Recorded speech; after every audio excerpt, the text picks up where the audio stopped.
Salam saudaraku yang dikasihi Tuhan. Kalau kita nggak punya uang, kita harus punya keterampilan dan kepintaran.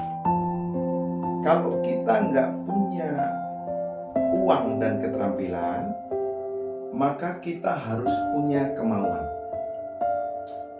Kalau kita punya kemauan, maka kita bisa menjadi orang yang terampil, bisa menjadi orang yang pintar. Bahkan dari keterampilan dan kepintaran kemungkinan menjadi besar untuk kita punya uang. Hari ini banyak orang sudah tidak punya uang, tidak punya keterampilan dan kepintaran, tidak lagi juga punya kemauan, tetapi mimpinya besar. Mimpinya adalah ingin sukses dan berkata demikian, semua akan indah pada waktunya. Tidak ada yang salah memang, tapi ingat firman Tuhan, iman tanpa perbuatan pada hakikatnya adalah mati. Jadi saudaraku yang dikasihi Tuhan, lalu bagaimana caranya supaya kita yang tidak punya uang, tidak punya keterampilan dan kepintaran, tetapi kita menjadi orang yang pintar dan nantinya punya uang?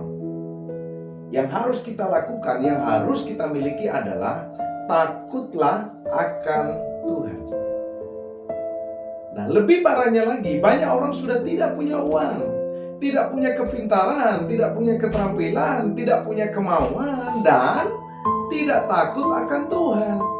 Sehingga menjadi kompleks persoalannya.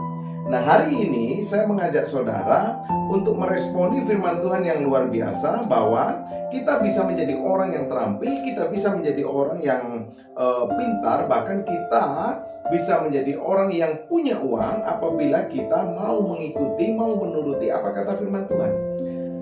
Di dalam Amsal 9 ayatnya yang ke-10 dikatakan demikian, permulaan hikmat adalah takut akan Tuhan.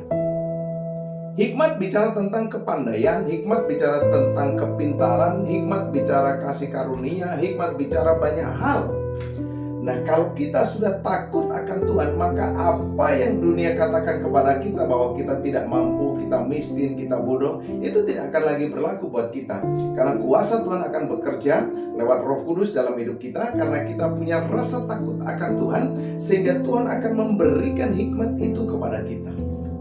Nah, saudara yang dikasihi Tuhan, mari hari ini sama-sama kita belajar meresponi bahwa kita harus punya rasa takut kepada Tuhan. Sehingga apa? Pada saat kita punya rasa hormat kepada Tuhan, punya rasa takut kepada Tuhan, maka Tuhan akan percayakan banyak hal kepada kita. Bahkan kita bukan hanya punya kemampuan